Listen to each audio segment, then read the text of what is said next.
Welcome back to the Retire Young radio show. I am your host, Joshua David, having a great time in studio with my good friend and my great pal, Mr. Al Connickson, combating financial literacy, or I should say, lack thereof. Also, don't forget to subscribe to the Retire Young podcast on Apple Podcasts, iHeartRadio, and Spotify. If you're just tuning in, Al was shedding some light on how the stock market really works, and the institutions or the smart money, they're the ones that are moving the market. It takes the big capital to do that. Now, you need a strategy to trade like an institution, not against them in all market conditions. And Al, there was a couple surveys that I had seen out there. There was a Charles Schwab 2020 Modern Wealthy survey that said at this time right now, 1 in 5 say they are more likely to start investing at this time. But here's a problem. 7 out of 10 people actually have regrets about their investment strategy. That was a study by NerdWallet. Mm-hmm. So there's a disconnect between what people are doing with their strategies, and a lot of that is because of education, knowledge, and skill. They just don't have that. Yep. So let's talk about that. Let's dissect what are some of the things that, I guess, some of the common mistakes that the average investor makes. But with the stock market, with how great this market is going and people are struggling with their decision process, what are some of the things people can do to make better investing decisions? Yeah, I think really what you just said, actually, I'm going to say it in other words, is there's a desire to be in the market, but the results aren't what people expected to have. Correct. And that's why you're the brains of these operations.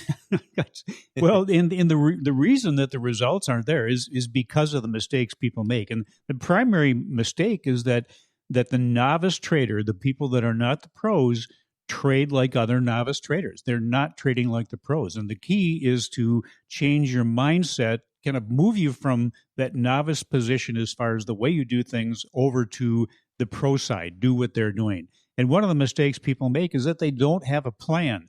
A proper plan, whether you do, no, it doesn't make any difference what you're doing in life. You really need to have a plan. Even like when I go to the grocery store, if I don't have a list, my plan, my shopping plan, I can guarantee you I'm going back again because I'll miss what I really went in there to get in the first place. You mean you're not that guy that's just wandering around with an empty cart?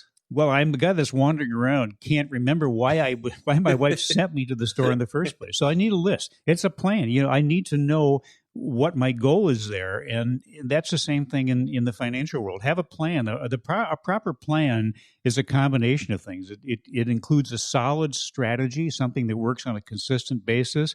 It includes the use of the proper tools and the right assets and strategies to use in different market conditions. And also, and this is really important, an understanding of how to keep the emotions under control, how to keep your emotions out of the financial decisions that you're making. And then another thing that people do is they trade too large. They trade too often. Think that they have to be active all the time in order to be successful. Really, it's quality, not quantity, that is important.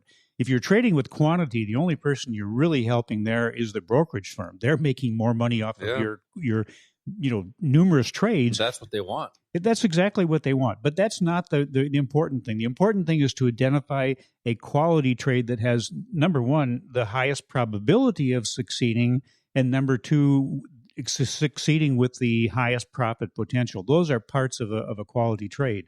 And then minimizing risk is the important thing. And everybody has to understand that it doesn't make any difference who controls your money, whether it's in your 401k and with a hedge fund manager, mutual fund manager, Warren Buffett, anybody. There's risk in the market. So the key is to identify that. And then each person is going to be a little different. But you choose how much you are willing to look at with each trade based on what the profit potential is. And those are the things that we teach our students how to get that kind of that reward risk ratio that's appropriate for them. That's a great point you brought up, because we all know there is risk in trading. There's no way around that.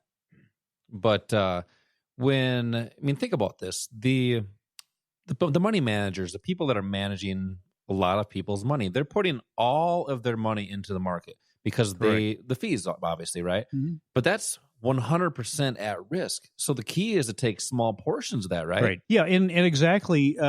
that's a great point, because as an individual, we have the ability to manage our portfolio, to manage each individual asset that we have or investment that we have. But a broker can't do that. A financial advisor, a broker that might have 200, 300, 400 clients just doesn't have the time to devote to each individual portfolio. We as individuals can do that. And I can tell you that things have changed significantly over the years. As you know, I was a broker years ago, and back at during those times, people pretty much had to use a broker if they wanted to be involved in the market.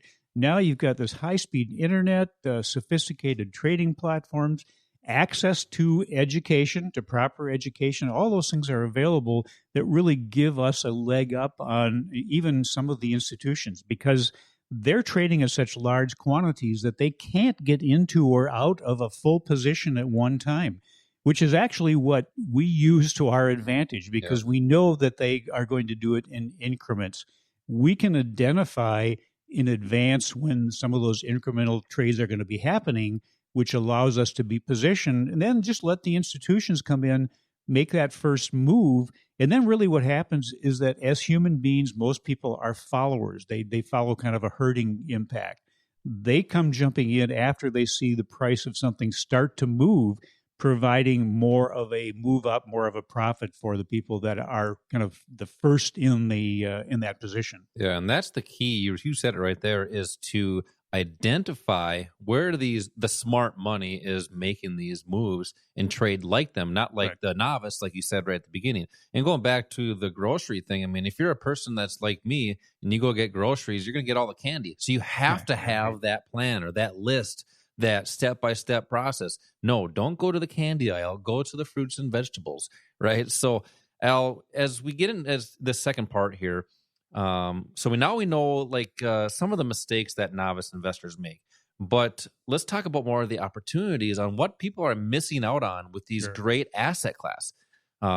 Everybody knows stock. Let's talk about these great asset classes like the futures market and the Forex market. Let's start with the futures market. What is it and why are they so great as an opportunity for the average investor? Yeah, well, let me first of all talk a little bit about some of the disadvantages of stock if you're looking for more of a short-term income. If you're looking for something to help you with your current needs, then the stock market is probably not your first choice. First of all, it takes large amounts of money to have a position, requires the movement in just one direction. It has to go up in value for you to benefit from it. A limited time that market is open, and not taking advantage of leverage. So leverage, what is leverage? Well, really what leverage is just simply using smaller amounts of capital to control a larger investment rather than putting up 100% of the cash. It's similar to a down payment. And the main purpose there is to be more capital efficient. You do that with assets like the futures market, the foreign exchange market, the options market. Those are what we consider leveraged assets. That's what the big money is using. They are not trading mutual funds. I can guarantee you that. They're selling them. They're selling them to you, but that's not what they're doing with their money. They might be doing obviously they're doing some stock investments. They have stock positions, but they do a lot of leveraged assets. And one of the reasons is that it provides short-term income for them. If you have to have cash now for something, you can't be invested in something that is intended to be held on to for 10 or 20 or 30 years. That's for your long-term wealth, for what you're going to retire on. But that for that short-term income, we have to then have a discussion on what the short-term strategies are. Yep. And some of those strategies are futures, Forex, and options. Futures is a very short-term trading vehicle. And that's where you have many choices there. It's not just stock, but stocks are available. You can trade the stock markets, the major stock markets and futures. You can trade commodities. You can trade oil, gold, silver, currencies, interest rates, a number of things, which also give you the ability to have a well-diversified portfolio. I mean, a truly diversified portfolio. Now, think about that. A lot of our listeners probably are, really stuck on stock, that they really like stock. But the great thing about the futures market, now think about this. You can still trade the stock markets. You can trade, like you said, you can trade the S&P 500, the NASDAQ, the Dow, the Russell if you want to. And those are some of the opportunities that gives you. Now, here's another opportunity that people are missing out on. time of day, right? Right. Now, the stock market is only open 6.5 hours a day. Right. The futures market and Forex market, I'm going to let you explain that. Yeah, they're open basically 24 hours a day, which gives you a lot of variety there. Some people work during the day, or maybe there's activities during the day when the stock market is open that will keep you away from being active in that market. The futures and the Forex market, you can choose when you want to trade. Think about it. When our market closes, that doesn't mean that every market in the world is going to close at the same time. They're on different time zones. Mm-hmm. So there's activity going on 24 hours a day, which can impact the stock market when it opens tomorrow, for example. What's happening overnight can impact that market. And that's another odds enhancer that average investors can use as well. Sure, absolutely. And you can trade futures and Forex and options in up markets, down markets, and with options even in a sideways market, or what I call a trending market, where you can have one position where the underlying stock, for example, can go up, down, or sideways, and you still can benefit from that. So there's strategies designed to do that, right? Absolutely. There's strategies for up markets, strategies for down markets, strategies for sideways markets, strategies for volatile markets and non-volatile markets. It just opens up the book for a lot of people. It opens up things where people with smaller accounts can participate because of the leverage. And that's what you kind of defined earlier, was what that leverage really means. Yeah, it's more like a down payment, sort of like a mortgage. And we talk about this pretty much every week, but that's what people understand, because most people have a mortgage if they own a home. You put a down payment down on that home, but you control a much larger asset now with that down payment. The same thing can be true in the futures, Forex, and options market. That leverage is very valuable, but also understand that, and I know that there are people listening that are saying, well, if the leverage goes in your favor, what happens if you're wrong? If you're wrong, control that. And you can identify what that risk is. You can say, look, if I am going to be in this kind of an investment, I'm only willing to risk $50 or $100. You can control that and then make sure that you're protected if you're wrong. So if you're wrong, be right. That's the key. And we're going to talk about how to protect accounts and strategies that are for that in the next segment. But just to clarify, when you were talking about, these assets using smaller amounts of money, that's a general term, right? So it's you dictate essentially what you want to invest. So sure. Al, coming up next, I want to talk more about retirement techniques and strategies that are designed to help the average investor with their decisions. This is Josh and Al with the Retire Young radio show. We will be right back.